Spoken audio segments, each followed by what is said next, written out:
Hello, I want to welcome you to First United Methodist Church and a podcast we produce that really gives some context, some conversation, a way for you to engage what we're going to talk about, preach about on this coming Sunday. I'm Reverend Strader, one of the pastors here at First United Methodist, and I am joined by... I'm Douglas Grogan, Director of Music and Arts here at the church. Our worship's theme for December this year, Douglas, is It's a Wonderful Life. And I don't know how we landed on that as the theme. Do you remember what led us there? Well, First Company decided to produce It's a Wonderful Life in November, and that just sparked some ideas to work with. I like the yoking or the integration of our ministries together, so I'm really glad we did that. Well, It's a Wonderful Life was filmed in 1946. It was an absolute box office flop. It lost $500,000 at the box office. And nobody watched it again. Of course, there wasn't really video re-released during that time until 1974 when Ted Turner started Turner Classic Movies. And he started It's a Wonderful Life on a 24-hour rotation on Christmas Day. And it developed not a cult following, but like a national following where we engage with it.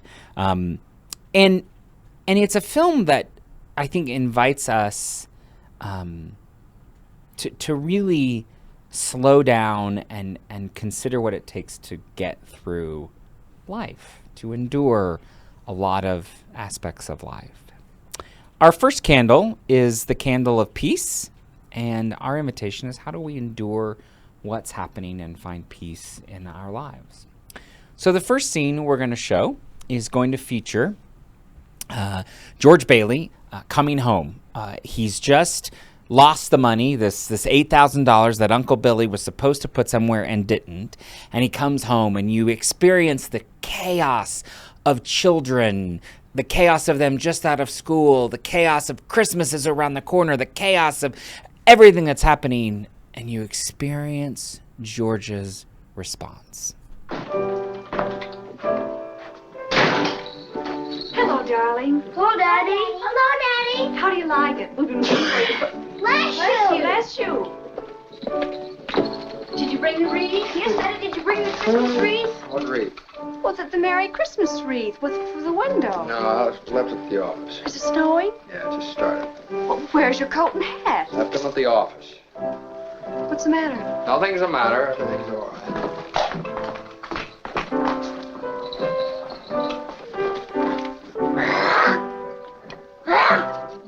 Come on, Pete, you're a big boy. You can get this star up, way up at the top. There it is. That's it. All right, fill in that little bare spot right there. Isn't it wonderful about Harry? You're famous, George. Bet I had 50 calls today about the parade, the banquet. Your mother's so excited.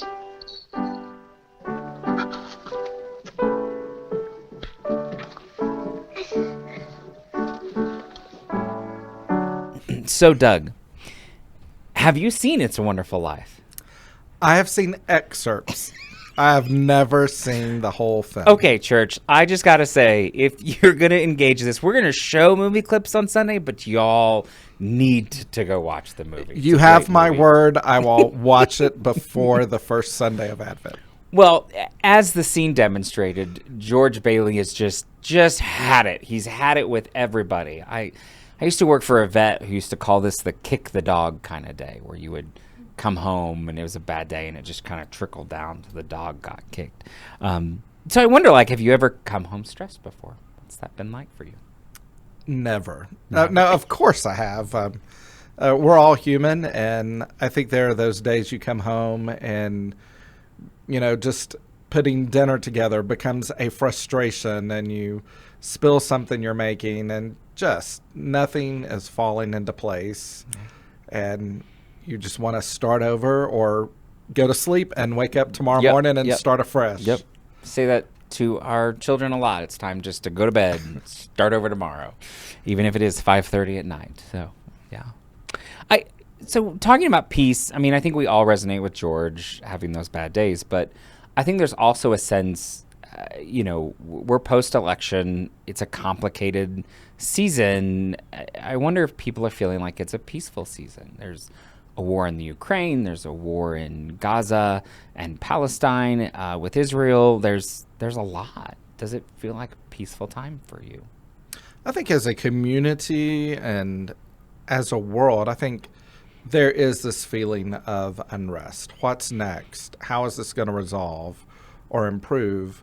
But I also think there are people that are closing into themselves, and they look at within their four walls and they think, well, my world is just perfect. Mm-hmm. And so they stop looking out so that they don't have to see that sometimes things are uncomfortable and messy. Yeah, I wonder in that analogy how comfortable we are recognizing that people outside our walls are not feeling peaceful. I think it's hard for us to swallow that. Yeah. I mean, we're a privileged people, and we think our perspective is the only perspective that matters, right? That's fascinating.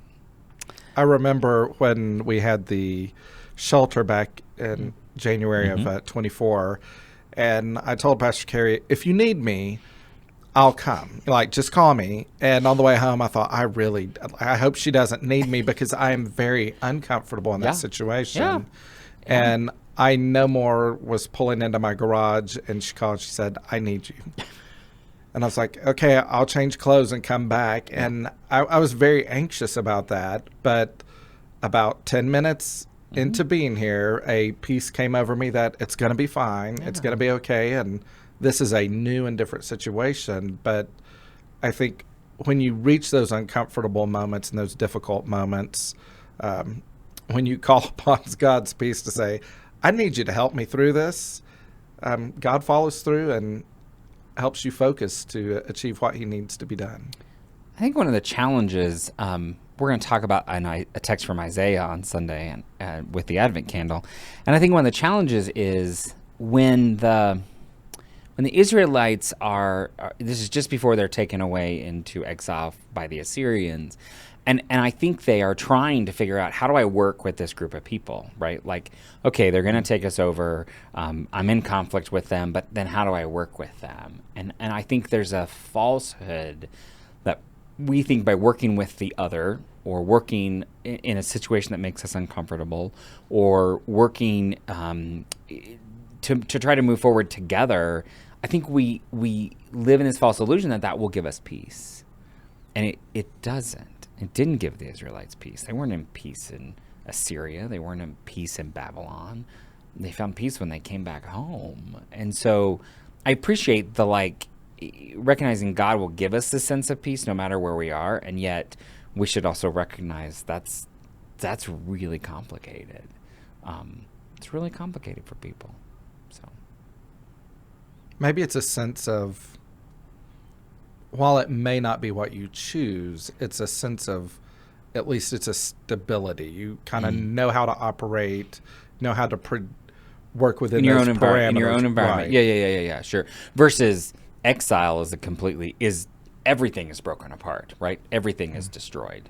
I mean, I think about that for Israel and Palestine. I mean, in Gaza, right? Like the Palestinians, their entire country is just absolutely ravaged by this war. And yet it's not like the people of Israel have more peace today than they did a year ago when the war started. There's no more peace there. They don't feel more peaceful, even though somebody else's country is absolutely decimated by it. Power doesn't always equal peace. I think it's an illusion our world gives us. I hope this conversation about finding peace, finding contentment in the midst of the hecticness has invited you to reflect a little differently about what Advent is like for you, and some invitations for how you would move forward into this Christmas season. May you be surrounded by loved ones who remind you of your worth, support you through life's challenges, and may you always believe that no matter how dark of a time it seems, it is a wonderful life. We'll see you Sunday.